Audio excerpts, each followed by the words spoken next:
welcome to Set Life. This is Kelly Leger and Amber Buto. And we have our special guest today, William Wood. And we are gonna be talking production, shop, all that fun stuff. But to start, just to kind of break the ice a little bit here, question of the day.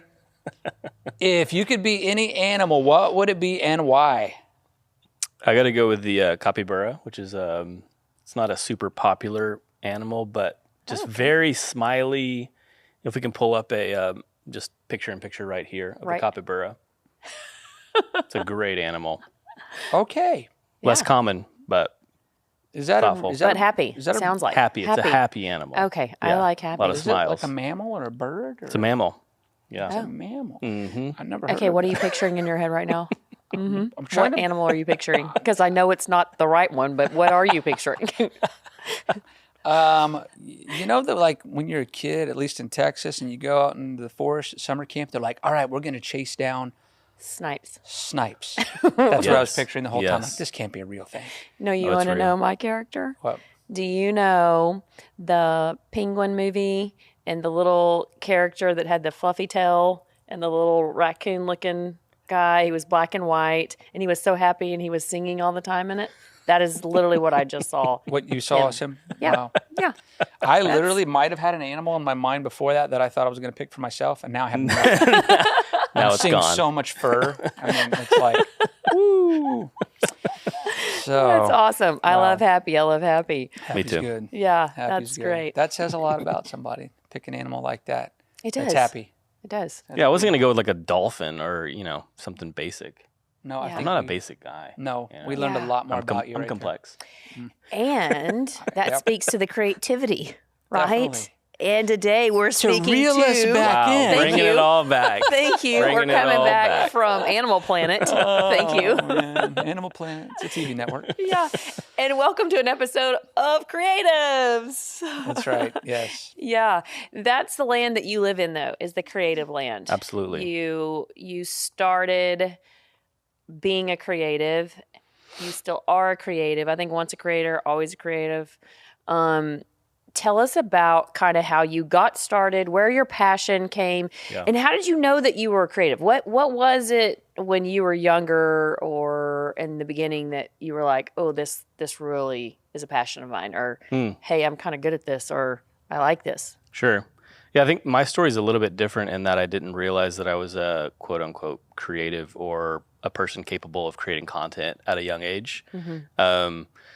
I spent a lot of time studying music, playing music, and that was kind of my creative outlet, and didn't really realize that I needed that as a part of who I am until I got a degree in accounting and finance in college. And then I ended up in a basement doing Excel spreadsheets for 5 years.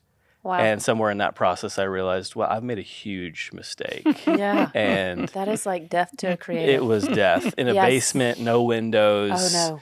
And just cranking out spreadsheets. So, that's kind of I guess that's fast tracking a lot, but that's kind of how I realized that I was a creative, was when I didn't have access to that, when I didn't have access to like music or a creative outlet. Yeah, that's when what I I was was like, thinking, oh, I'm dying inside. Right. Yeah. And that kind of prompted me to go to the next Sure. level of creativity. Yeah. Took you being That's separate good. from that to realize how much you loved it and needed it. Absolutely. Yeah. And that kind of that ties into the origin story of photography for me. Was that was around the time that Instagram was kind of just starting off. It was still a creator platform and really targeted towards photographers. And the community was really cool back then. And I'm going to sound like an old person here, but Instagram's just not the same anymore. Yeah. It's not the same. Wow. But back in the day, like there was a really cool community in Houston that you'd get together with your cell phones and you'd take photos and walk around the city. And that was kind of like the original creative outlet for me while I was doing accounting in a basement. Wow. Yeah. That was it. That's what triggered the deal. That was the whole thing. Wow. Yeah, and one of the things that I thought was so cool in reading about you and stuff for this interview was how you used to just like bum people's couches to go get the shot. Absolutely. That's a true creator. Like that is. Wait a minute. What? Yes. Yes. So yeah, kind of tied back into the Instagram community back in the day, I could fly to like LA, or I could fly to New York or Boston or Philly. Whoa, so you're flying to places to do this couch surfing. Yes. And you could I could just post on my story or on my feed, hey, I'm coming to LA, who wants to shoot? And then get responses from like, 10, 20, 30 people, and then do a little impromptu. We'd call it an Insta-meet back in the day. So you do an Insta-meet, hang out, crash with somebody that night, the next night. And then that's sort of how I explored new cities back in the day. Wow. And that was all with my cell phone. That was pre me even owning like a DSLR. Wow. Yeah. Dude, you're honestly, that's like a pioneering thing. Yeah. Like people talk about wild stories of doing stuff like at the beginning of Instagram, doing that with with just your phone. Oh, geez. Not like, I mean, the OG Instagrammer. Hardcore, man. iPhone 3GS. Still a little, it had like the rounded back on it. It was like 1 megapixel probably. Whoa. Yeah, super sick. And we thought that was cool. Oh, it was awesome. But I think in a weird way, like it forced you to, like now I have access to crazy gear, but having a limited medium like that forced you to be creative and forced you to see 100%. Like conceptually, it forced you to see things in a different way. Yep. So now I have like great cameras, but sometimes like the phone is just there, it's accessible, so it's like, oh, this is the cool, But people don't think about, like, a lot of times they don't think about the advantage of having less. Like the old saying is necessity is the mother of invention.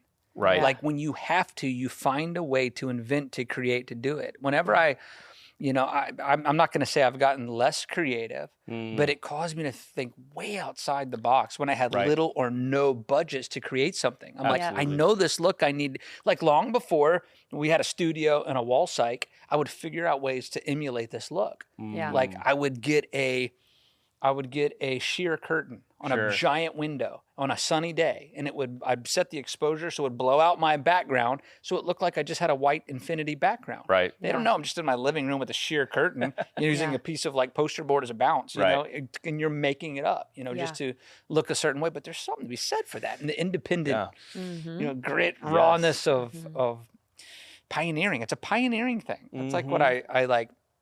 I hear on you and see on you. It's like that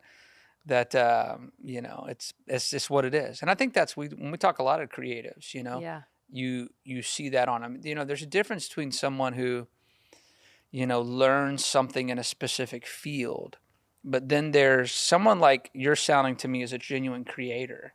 Creator, you could take a creator, and wherever you find them, they're going to be creating something. Like we go all over the world. We're in Africa and India. We travel a lot. But if I find a creator, I find him out in the bush of India, I'm going to find him at a little stand creating something. Whatever he has in his hands, he's going to be creating Looking at a tree with a phone. Or somebody's going to have carved something in that tree. Or someone will have made something out of that clothing. Or someone, you're on your guitar. Or, it probably, in some ways, even though you probably hated it at the time, your Excel sheets at some point, there was some kind of creativity you got creative in doing something in that. Something that gave you that, Sure. So that's cool. I mean, that's a genuine creator for you right there. I even think about, as you're saying that, I was thinking about my favorite movie, or one of them is Good Will Hunting. I don't know if you've seen that. Yeah. But even the story of how Matt Damon and Ben Affleck, they like came up with this script with zero budget. Right. Somehow got Robin Williams involved. And so there's something to that, like the best things, seemingly like some of the best things that come out of Hollywood or elsewhere, content creation is like out of these grassroots kind of situations. Sometimes I wonder if it's because it's just not watered down. Sure. Like the concentration of something when you don't have a lot is so, less tampered with. Right. It's just not watered down by opinions and thoughts and shoulda, coulda, wouldas, and all of those things when it's just originated from just something of so little, and it's good there. That's where creativity lives, I think. That. And I think in the movie business, when you're trying to bring that creativity to light, that's why it's so important to partner with the right people in the industry on certain projects. Certain projects are different than others, right. And that creativity to keep it as authentic as possible needs like-mindedness to help create it. Right. Yeah, I can't imagine. I was talking to my buddy about this the other day, but I can't imagine like coming up with a treatment or a script, and then you filter it through like production studios, you filter it through investors, you filter it through a director, producers, DP, and then it comes out looking like, probably in some cases nothing like you imagined. Totally different deal. Yep. So the deeper I get into like the filmmaking world, the more I go like, this is really hard. Yes. Just in general, it's really difficult. It is true though, because on that side it does get harder. On budget side it can get easier because you have more paints or things to work with, right? But on that side, and I think both are onto something when it comes to that. What you're talking about. There's a point early on where you're creating because you have to. I want to, I deeply desire to. It's out of pure passion, drive. I got to create something lest I die. Right. Like I need to do this. I have to make this. I have to, create this. And that's an awesome place, to come from and to start. And it's like, how do you keep that and grow? Right. How do you keep that? And now someone gives you a big budget. How do you keep that? And someone says, but here's our brand. And how do you keep that and they start giving you parameters, which it's not necessarily altogether bad. Like parameters inform you. It gives you a guide. Sure. Like you can do it this way, but not this way but not this way. Yeah, and I think that's where I was saying the partnerships are super important, because one wrong partnership can try to turn the ball of wax into something different. Right. And that's something I learned in the industry, that was, you can know a lot of great people that do a lot of great work, but not every project do they need to be on. Everybody has their own kind of flavor. Sure. Kelly and I have worked together and we kind of see the same way. We have the same bent in the things we want to do. So it's easy for us to create together and know that when we're both reading a script, we're both like, yeah, we should do that. We should do that. Yeah. We're just right in line with that. Is so the way we would get executive producers and also studio involvements. We're going after a certain studio because we know what their passion, what their view is, and we need all those voices in creating the content, because they all see from a different perspective of what makes it work. But I think that's the whole moral here, is you really need to find the right team in putting together when you're a creative to help support around your creativity. Your photography has been off the charts amazing. I mean, you can go look at your, Instagram page and all of that at the... Oh, you know what? I'm just putting two and two together. William is the one that I was just looking at all his photos on. Yes. Yes. Dude, I'm so sorry. I'm like, I just like, who's this chump here? No, I know you were amazing. Yes. I know you were somebody amazing. No, I'm kidding. Now I'm just clicking. Your photography is amazing, man. Thank you. Yeah, I went through your whole Thank you. Instagram. Yep. Very good imagery. Yeah, It it's super is. cool. Wow. It's really amazing. And, you've been published all kinds of places, which is amazing. Texas Monthly, you were in... Correct me, I don't want to say the wrong name because it was another large publication that you were in. Time last year, yeah. We had a couple of things in, and used to write for Houstonia and Houston Press, and so a little bit of everything. Awesome. Yeah. Awesome. And so your passion drove you to couch surfing, and it builds such character and things like that. But that passion grew into refining a gift that you were given through seeing through a lens of a camera. Yep. We have a guy who is a cinematographer here as well, and his name's Hosanna, and he says all the time, he sees in images, he sees in frames, right? Yes. Like that's how he sees life. Right. And I'm sure it's much the same for you too. Right. That it is a gift in what you see. So being able to refine that gift and bring it to the world is so amazing. Looking at your Instagram page and seeing how you see the world was really cool when we were preparing for this interview. But walk us through kind of how you progressed from couch surfing to being published in a piece in Time Magazine and, Sure. Texas Monthly and stuff like that. Yeah, it was actually time.com. I don't want to get that confused. And it was video instead of photo. Oh, how about But, that? yeah. Time. I don't want anybody Time. looking me up and being like, this dude's a liar. But no, Yeah, yeah. that's So great. last year I've switched a lot to more DP work, director of photography stuff. So I'm doing more video focus. And so Bloomberg, Texas Monthly, and Time last year were all video pieces specifically.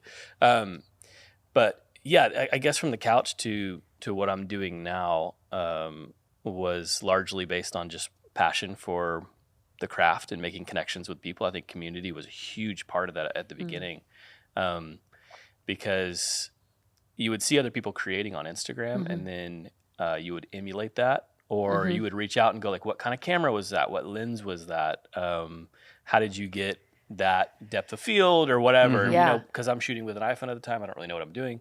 So that was kind of the origin of it, and the growth from there. I was just talking to a buddy of mine.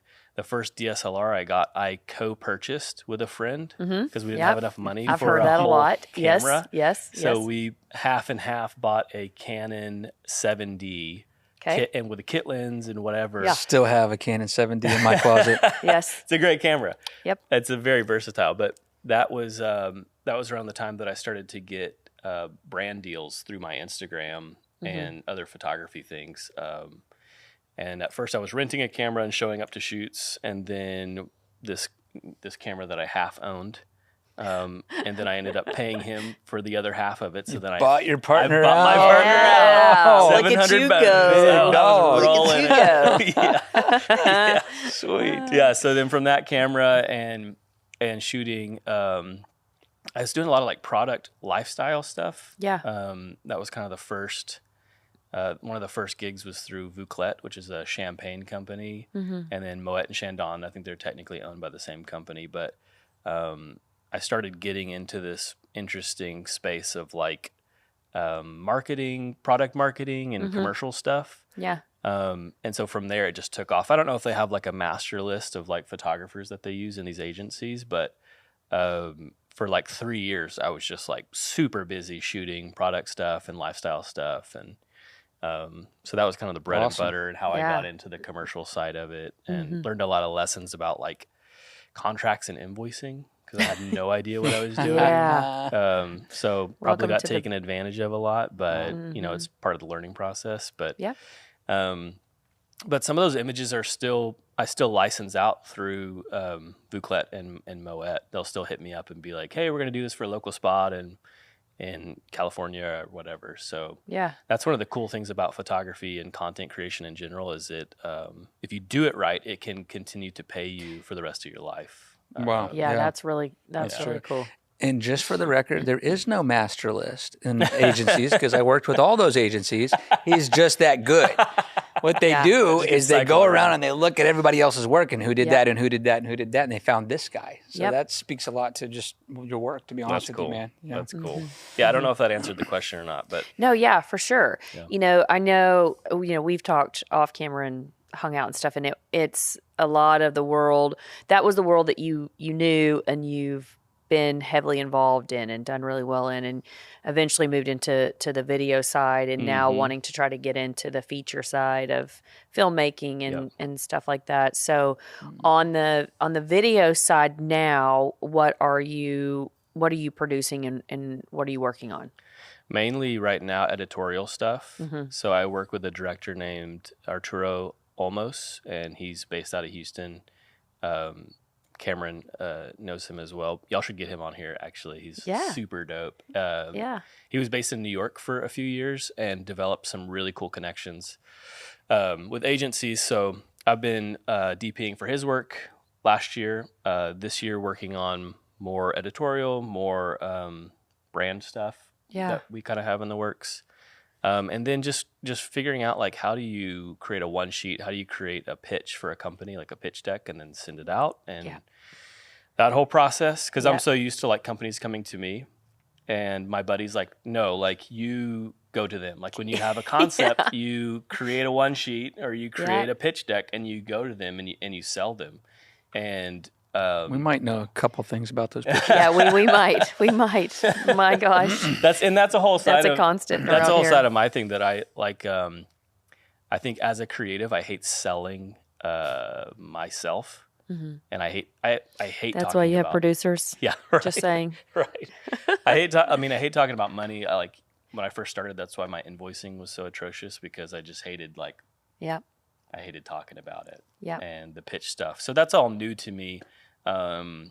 And I'm That's trying where to the grow collab more. comes in, in the industry, where I see when you find a strong creative that's like, hey, this is my lane. If you just let me do this, Right. and I'll knock it out of the park every time. If Right. you'll do that, Yes. this should be a great partnership. Absolutely. You have to have it that You way. know. It's got to be. Yes. To yes. grow anything. I mean, to be sustainable, not be, to survive. If you just want to do art, you can do art. And Sure. But if you want to make it a poor. business, If Yes. you want to. Poor is a good word. Poor. If you want to be a poor artist, you can do that. That's an option. Yeah. It's But if romantic. you don't, it sounds great. But if you don't want to do that and you want a girlfriend, then you got to figure out how to do both. I mean, you have to. You know, that's what you got directed. That's the first thing that I did as a director. I was, for years in California, I was a director. That's what I did for working for advertising agencies, shooting stuff. And the first thing I had to do was get myself a producer that I worked with nonstop. Every shoot I worked well together with. We jived together so that I could do what I was supposed to do and not get bogged down in like 17 sheets of budgeting, Right. for every single, Right. production. And it alleviated that so that I could create. I wasn't bogged down, didn't hate life every time I had to go into that Excel cave, Oh my God. and do all that, Right. But it was necessary. Yep. Necessary. Just like, Amber and I's relationship, in a lot of ways, she's very creative too. But she's great at the business and she's great at the producing. Like she thrives there. She's passionate and she's passionate about that space. Yeah. I'm not passionate about that space, but someone has to be. Sure. I'm it passionate. will light me on fire, actually. I'm passionate about directing and scripting and subtext and that's where I'm gets me going. Yeah. And but me by myself was a disaster. And then someone who's just doing budget, budgeting, they would probably build a company. They just wouldn't do a whole lot of creative things. Right. So anyway, you have to have those duos. You do. Come That's back to great. community. You got to have all. Yep. You got to have it. Yeah, and it's, again, surrounding yourself with like-mindedness, if you're somebody wanting to get in the industry or maybe just starting, finding people with different gifts and talents around you that can help you stay in your lane. I just think it's great Right. that you've found your lane, and it's ironic that you have a degree in finance, but Oh, yet that's Yeah, it's so funny. Not People that- are always like, "What?"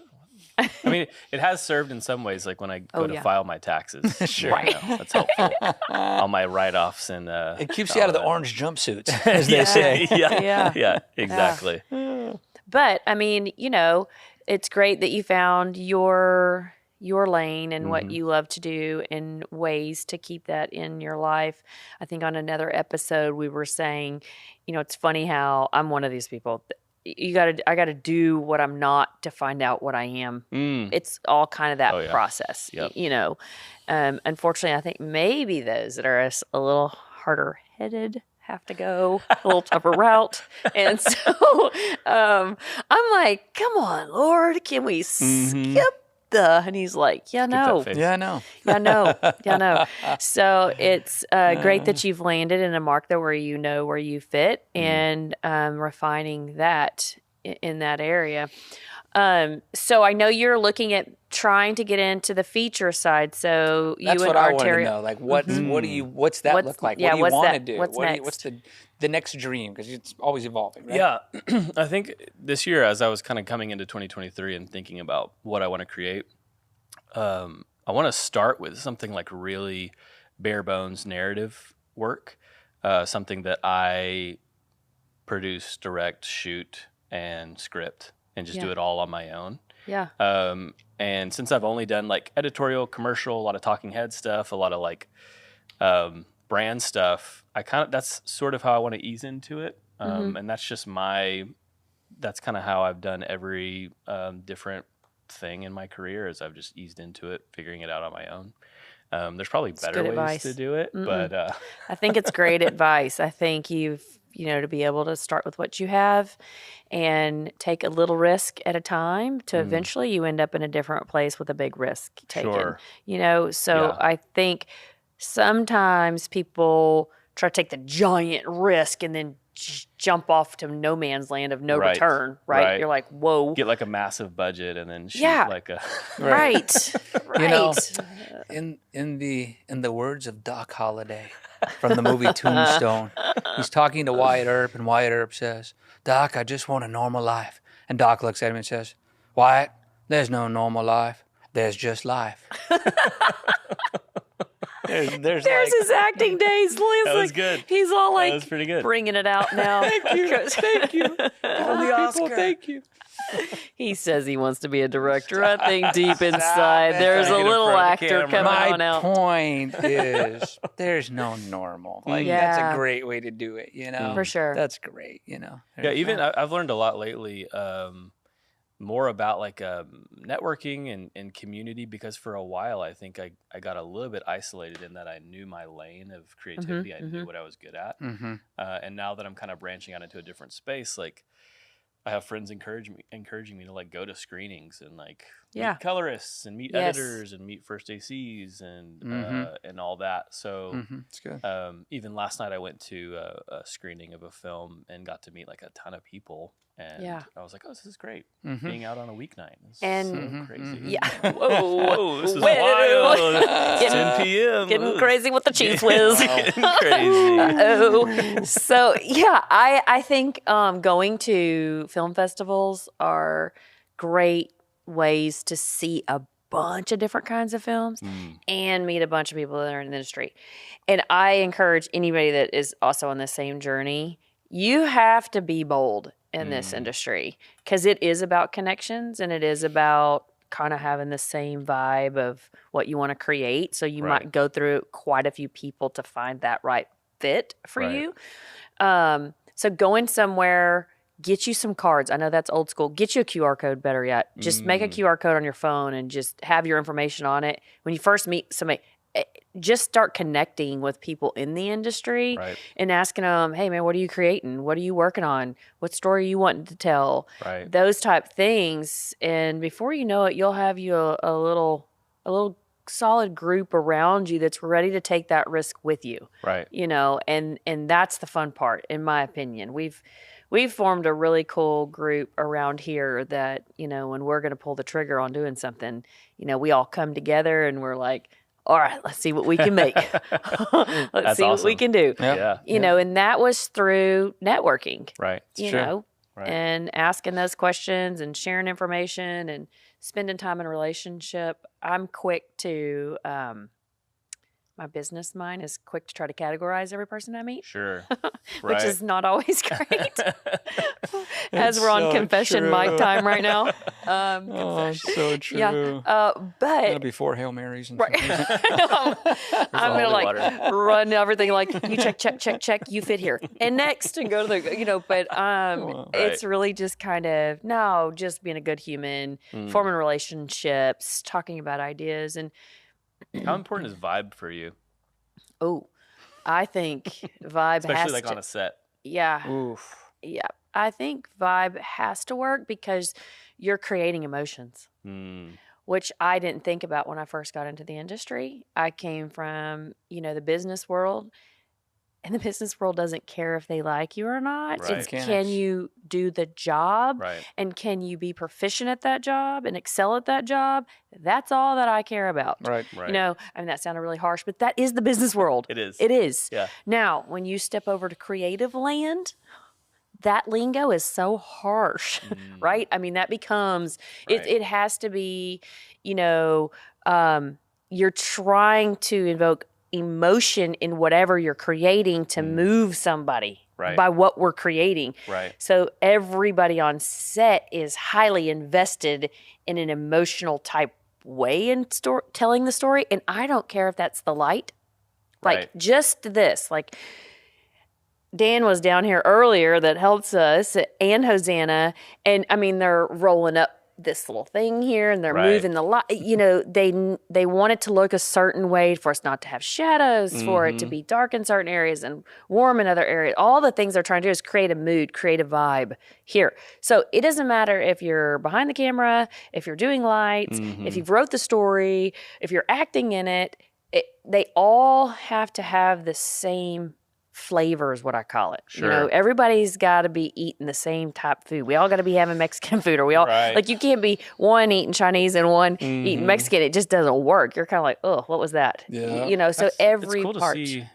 Sorry to interrupt. you're It's right. cool to see Dan, his level of excellence over the years, and he's been in the game for a hot minute, and Yes. still showing up on a set, making sure things look crispy good. Yep. Like that's inspiring to Extra. me. Because I think you can get to a point in your career where you're like, all right, I've seen this set before. You know, we're just running through the motions, doing the thing, whatever, just speed it on. Yeah.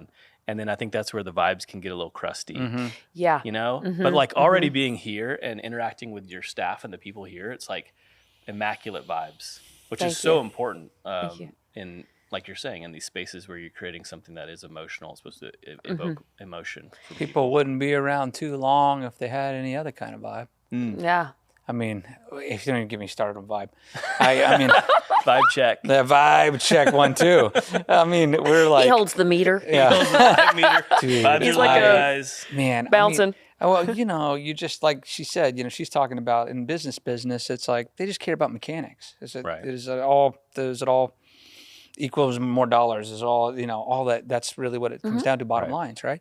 And but in the creative world, so different. You know, like our production sets, you know, we vibe was everything for us. First of all, because it created an atmosphere on a set that our clients weren't used to.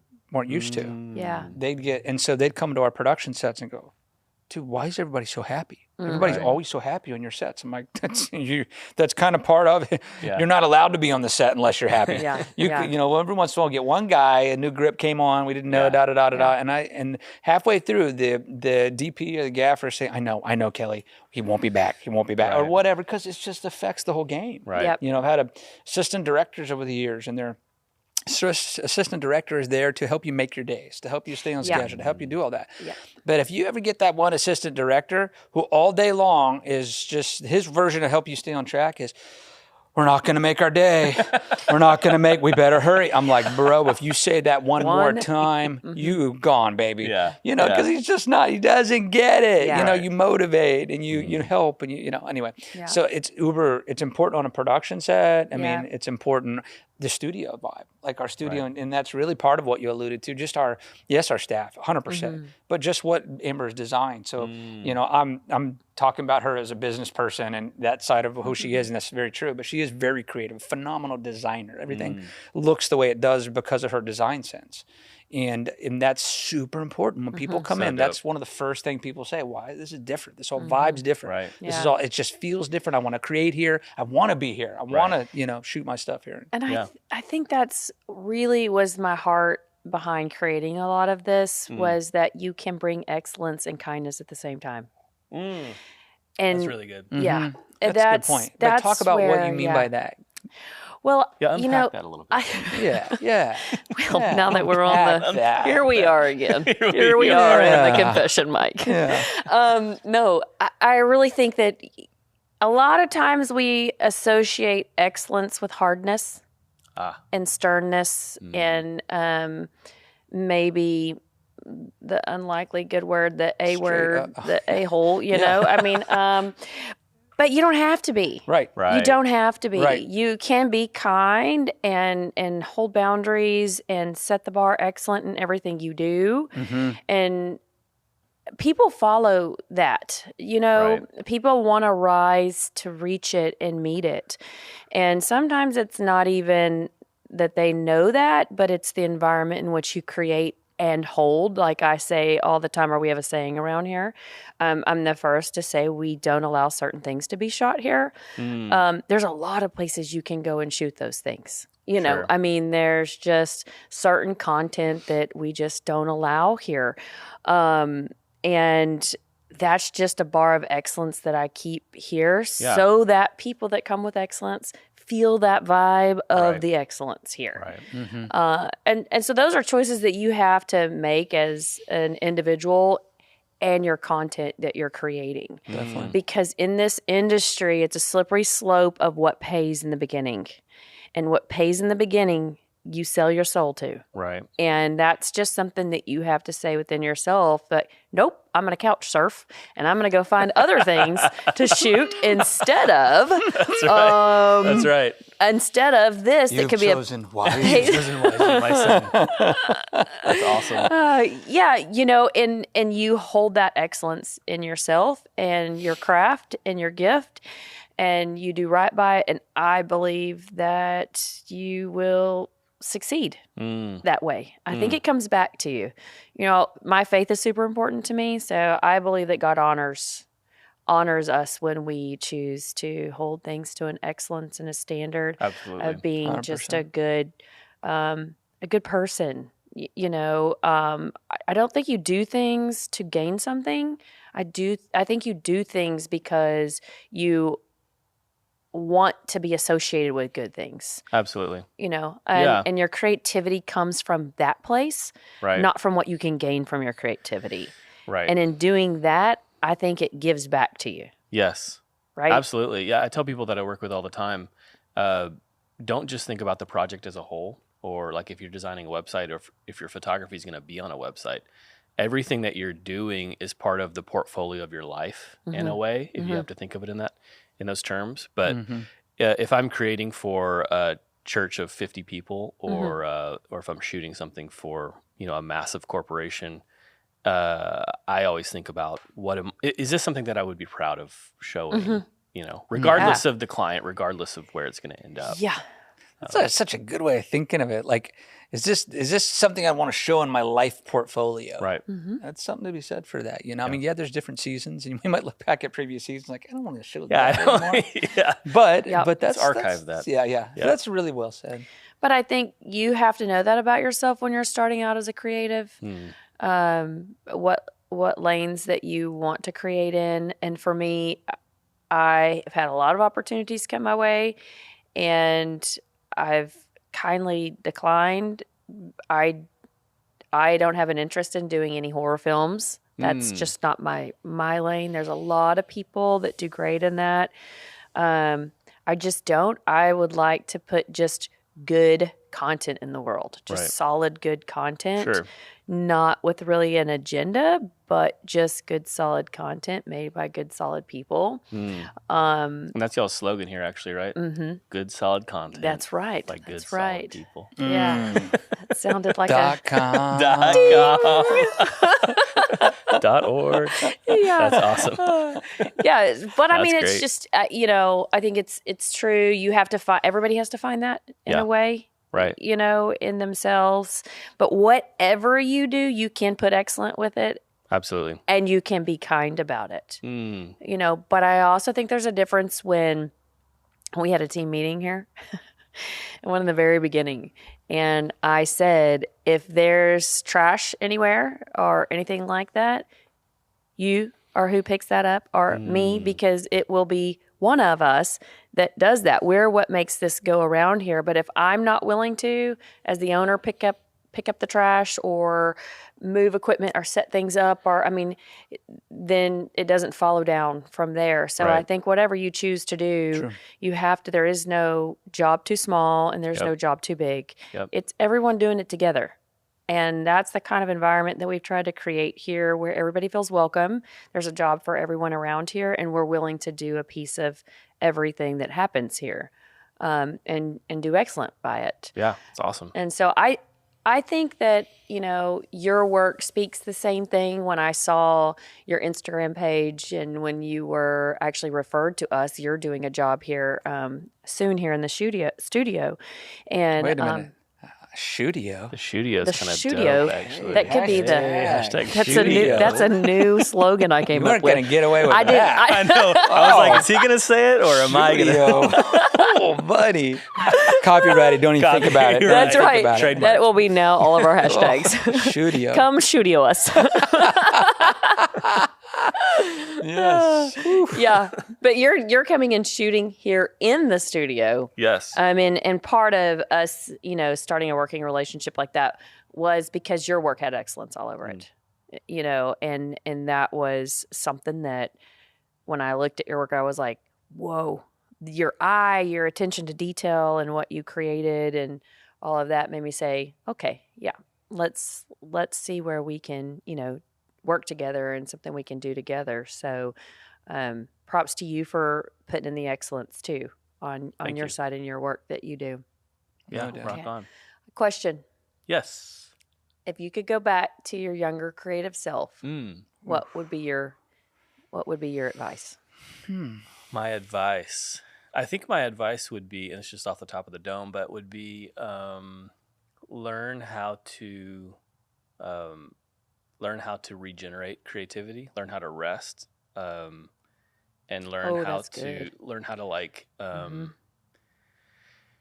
I guess adapt to the process of creativity. Because I think as I was going into the industry, I was getting burnt out and I didn't really know how to regenerate my creative well, or whatever you want to call it. Yeah. So I think if I would have figured out how to do that earlier, I would have saved myself a lot of stress. And how do you do that now?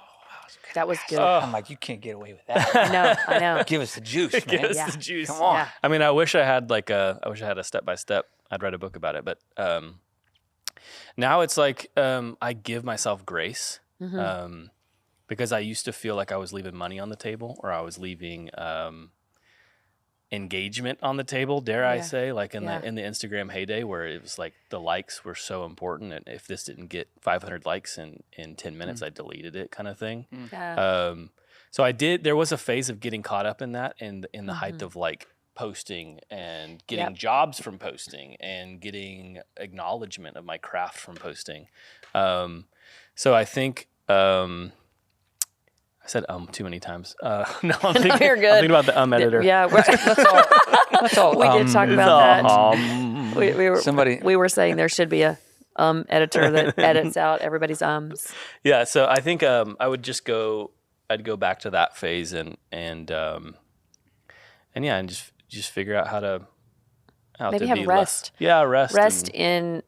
Sometimes I think we get so heavy into, because our creativity gives back to us, and you create that we stop. Sometimes I'll say, I haven't even eaten today. Right.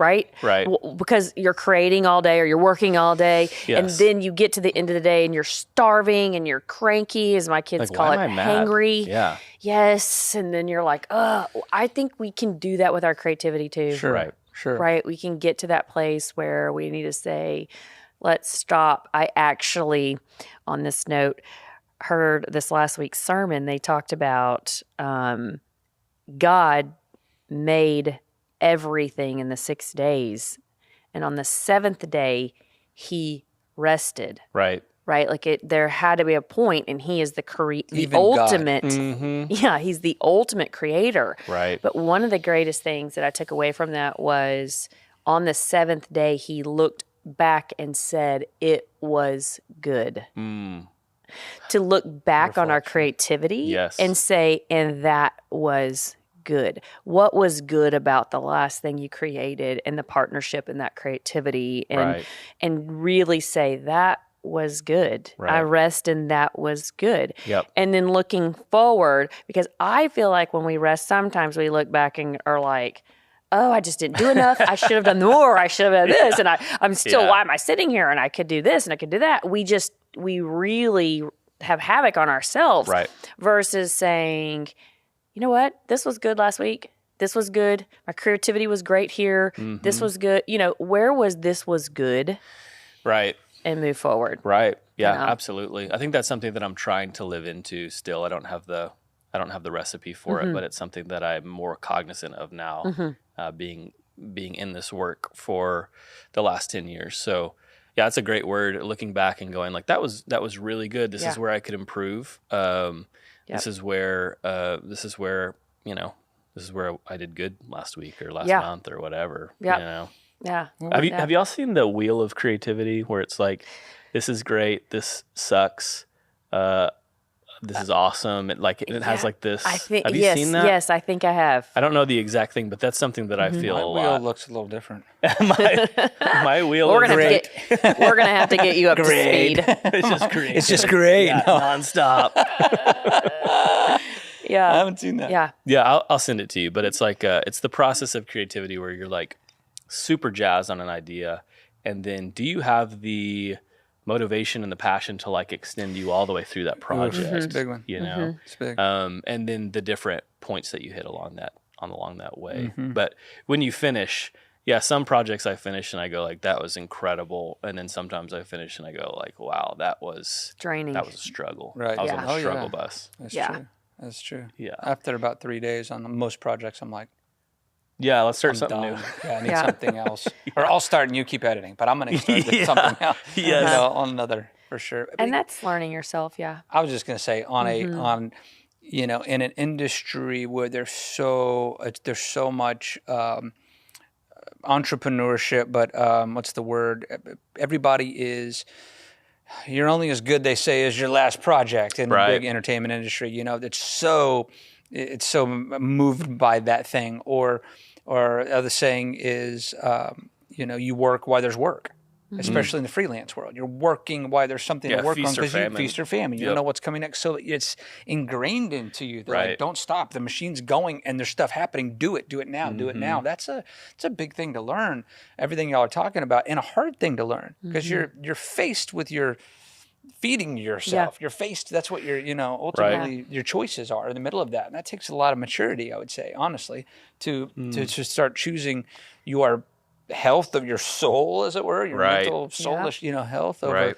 you know, just feeding there. And I think you have to run those choices through a filter. You know, I think the filter, like I was saying here at the studio, I get sent a massive amount of scripts and projects and things. And in the very beginning, I was just like, oh, I got to read this one, I got to read that one, I got this one, I got this one. Till I physically became ill, literally, in a year's time of trying to accomplish and run at everything. To then I had to reevaluate and run things through a filter that I had put down. Sure. You know, wait a minute. Why am I doing this? What am I supposed to be doing this for? What is the message in which I'm supposed to carry and do, instead of trying to do everything and everybody and just because it's there and I may not get another one. Right. Because when there is lack, there becomes desperation. Right. Right? There is not lack in the kingdom. And remembering that we don't sit in a place of lack, but we sit in a place of fullness. And that Right. was something to remind myself that, okay, there will be more. Yep. There is always more. That's right. You know, I right. don't have to take bite on every single thing that comes my way and turn it into something and make something out of it. And, you know, and I think that is really easy to do in this industry when you're starting and Right. when you're learning and all of that. So, you know, maybe writing down filters that you want to process your work through. That's great. Is it would be a good advice that I would say for creators that are trying to get into it. Make a bucket list of what you want to do. Right. Work towards that and don't Right. do anything that doesn't support that. Right? Find a way that can get you one step closer to that. Otherwise, you will wake up 10 years from now and you will have taken a billion different jobs but did not ever ultimately end up where you wanted to be and be not happy about it, burned out about it, and say your creative juices are spent. True. Yep. Well, because you didn't ever really get to the one thing that you wanted to because you took everything that came along. Right. And saying, I'm going to be strategic about getting to here. Make that far out there. Do it. Make some little points along the way to try Right. to get there. It's kind of your career. It's kind of where you've come from. You know, you started with, you know, a camera and couch surfing to, you know, going on to splitting a camera, to owning a camera, to getting into video work, to getting into feature films. So it's those little risks along the way, but having an end goal in mind once starting and staying focused on the jobs that could get you to that point. Right. So I'm encouraged by listening to your story and your willingness to take with what you had in your hand and do something with it and cultivate your gift that you were given. And what an amazing gift you've been given. It's just phenomenal. But we've really really enjoyed hearing your story and your journey, and I know others that are listening are going to be inspired to take what they've got and go and make something with it. So thank you for being here. Thank Very y'all. good. I appreciate We it. really appreciate you being here. Absolutely. Thanks for having me. Yeah, well, absolutely. come back. Until we see you again on Set Life.